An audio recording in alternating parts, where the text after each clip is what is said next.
Hey everyone, we are back talking about the Enneagram, and this is our third week in this series. Last week, Emily and Clay talked about the Enneagram number 8, the challenger, and some different ways to love a number 8, as well as things for 8s to know about themselves.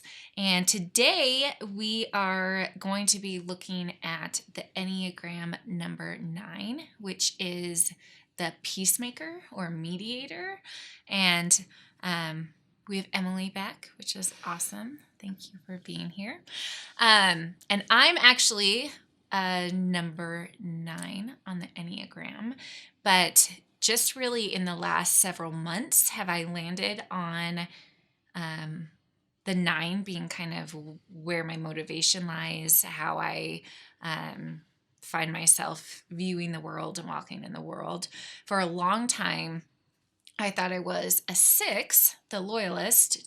And with that motivation, because I have a lot of the same qualities as an Enneagram 6, for a long time, I thought I was a 6, but then learning and discovering more about how these numbers can be mistyped with each other, as well as the energy line that is between a 6 and a 9, and also just with more self-reflection, landed on the 9 really being that core number for me, but still see a lot of times where I find myself living in that 6 world as well, which you've said, and that there are a lot of numbers that can be mistyped with one another. So what are some other numbers that someone might mistype as a 9? So a 6 and a 9, a 2 and a 9 often mistype because they both like to go with what other people are doing.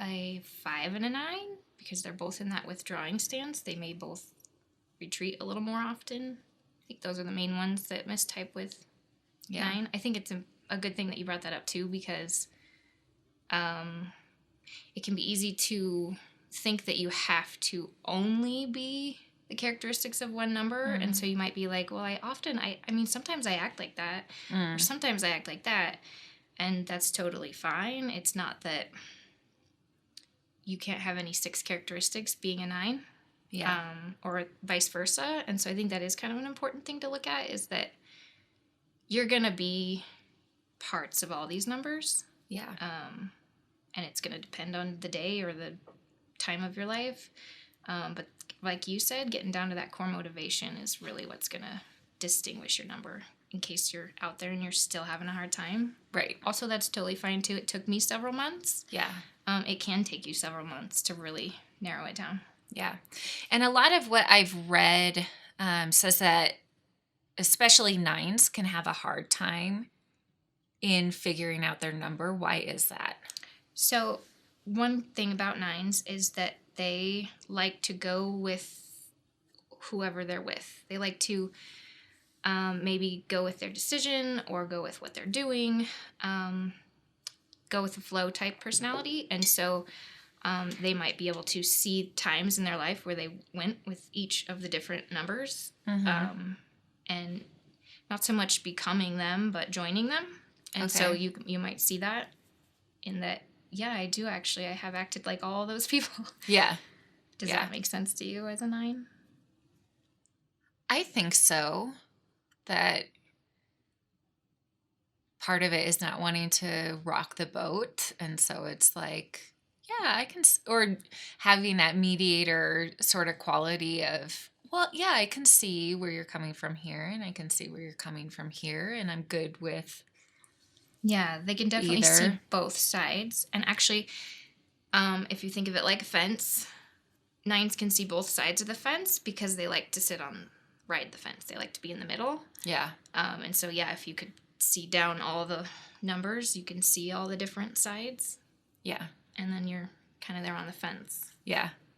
Which can be good in some times of life, of being, that can be a very positive thing, of being able to see all of those and feel like you can kind of understand where all of those are coming from.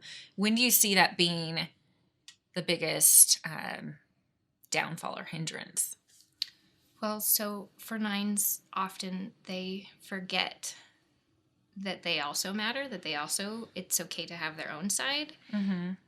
That, yeah, that's their superpower, to see all different sides and to mediate and bring peace to situations. But then sometimes they forget that it is important for them to speak up, that Yeah. they also matter. Yeah. Yep. Because sometimes just sitting on the fence and is not great. Like you need to come down on a side somewhere and follow that conviction. So definitely, yeah, see that in my own life. What else? What else should we know about nines? Okay, what else nines need to know? Nines have the least amount of energy out of all the numbers. I think that's important for both nines to know and for everybody else to know. Yeah. And a lot of that energy is actually spent where you can't see it. So Okay. nines may look peaceful to the rest of the world, and inside it may be a little bit more tumultuous. Yeah.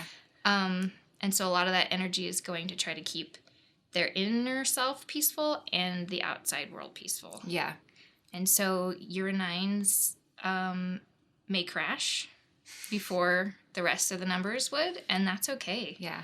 I think it took me a really long time with my husband, who is also a 9, to realize that when he is taking a nap, that's an okay thing. Yeah. That it's a sign that he may be stressed or that he might have exerted himself really well. It might be a positive thing. He pushed himself really hard that day, and that he's just recharging, and that's okay.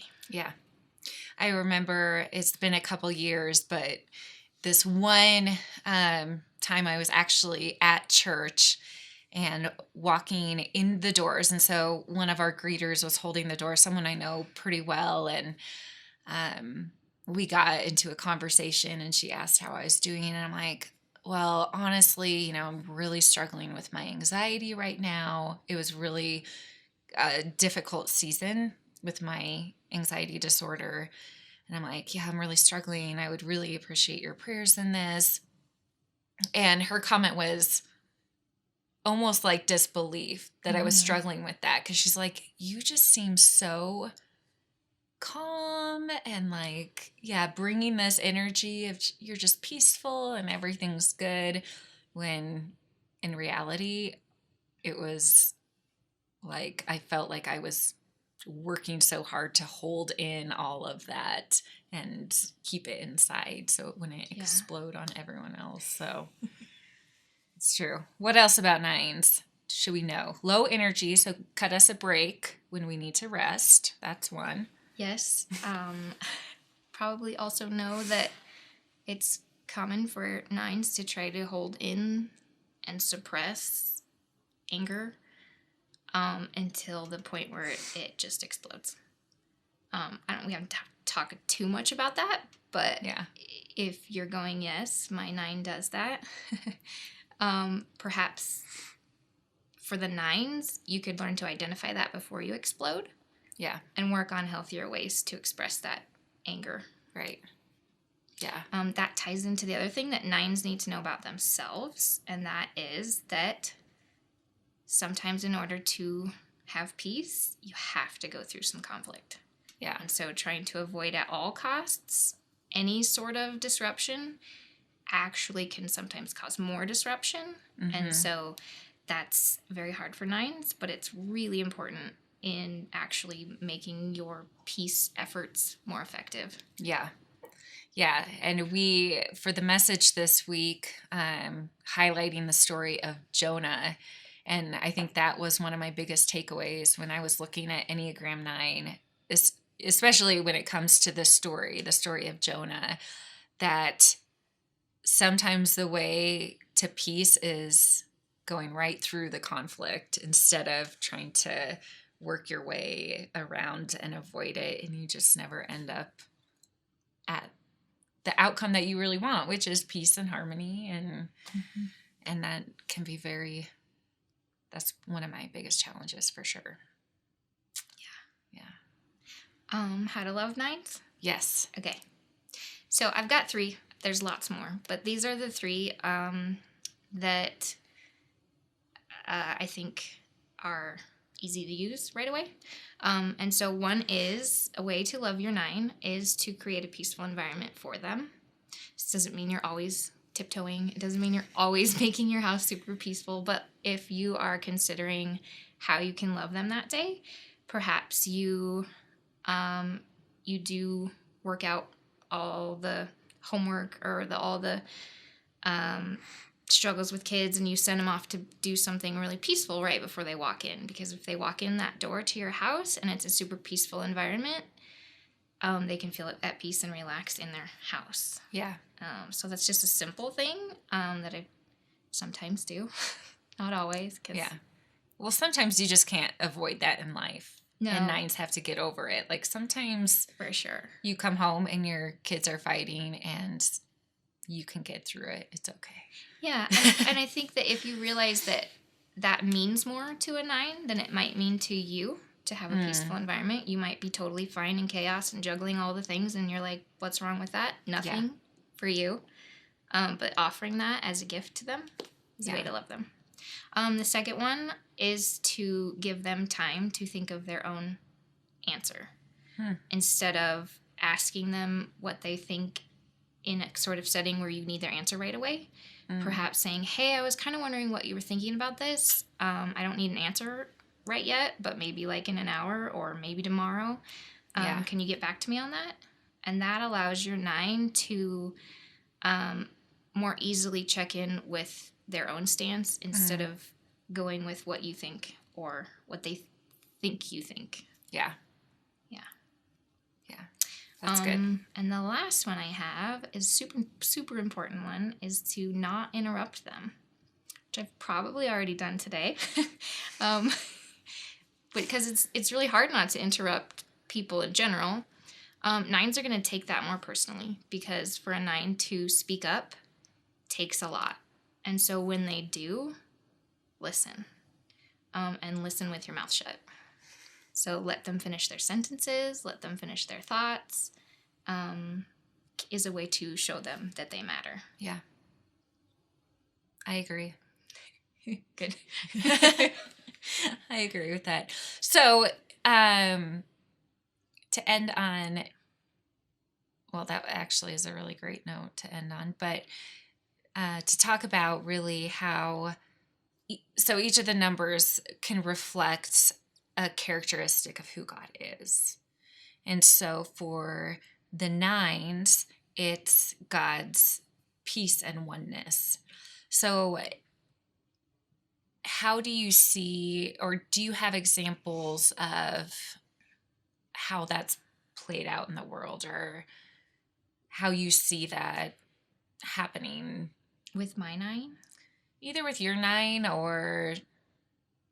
Sure. Do you see that? I do. Yeah. I do. Give us an example from Well, your 9. and I feel like that's an important thing to appreciate about your 9s is trying to remember that is their gift. Mm-hmm. And so often he is my peace in that since I have a lot of anxiety myself as well, he is a good balance for me in that when I'm can't decide and all this, he often brings a very peaceful solution. It's not a pressured solution. It's a,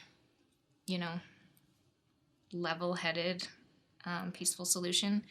And then also I think 9s do have this gift of mediating when they act to do it. So sometimes 9s will hold back because maybe they don't, think that stepping up is, I don't know, is it really going to make a difference? Yeah. But when I see my 9 step up, he's got a great way with presenting material so that people feel heard, and then presenting a solution it just dissolves some of that conflict. Yeah. So I would say, if you are a 9, trust yourself that you do have that gift and that you should be using it. And then if you love a 9, don't forget to listen to them when they are offering that to you. Yeah. So last week, Clay talked about a book, The Road Back to You. And I just wanted to highlight this book, The Enneagram, A Christian Perspective by Richard Rohr. And he has some great materials on talking through the number, especially having that Christian perspective and talking about those areas where these numbers reflect who God is. And this one section, he says, in regards to the 9, the gift or fruit of the spirit of the 9 is surprisingly the deed, a form of decisive action. At first, 9s waver and hesitate, putting off everything, but if they reach a decision, then it happens in a moment of absolute clarity. Without further considerations, without revision or the least doubt, they know in a flash what's involved, they will do it, and no one will be able to stop them. So how does this play? Because it seems like it's the opposite of the natural instinct of a 9, of withdrawing, of avoiding conflict, but their fruit of the spirit is decisive action. How do those things work together, complement each other? So I think that's like the path for them to grow closer to the people around them and to grow closer to God, is to act in those gifts that they're given. So they have those gifts. They do have a good, strong gut feeling about things. Mm-hmm. And so it is going to be their tendency to withdraw and hold back because they're afraid of the conflict or afraid of disrupting what's going on. But when they can trust themselves, but more when they can trust God through them, then they can use those gifts to act decisively and help bring peace to the situation.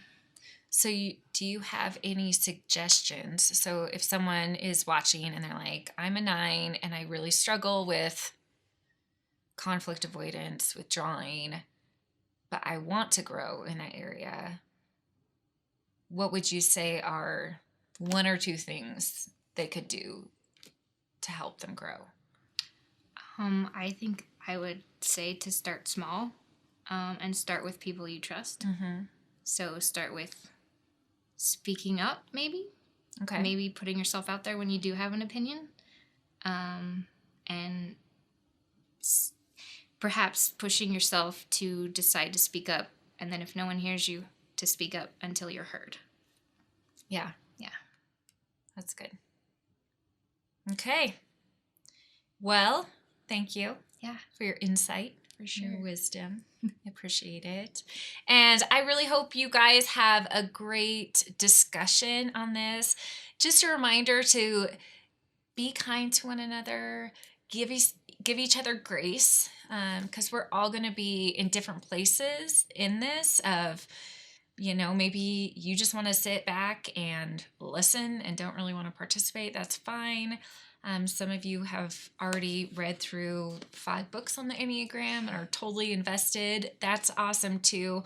But just be really kind to each other as we're each pursuing who God is in this and who each of us are created to be and how we can live more fully into that. So enjoy your discussion, enjoy your time together, and we will be back next week. See you later.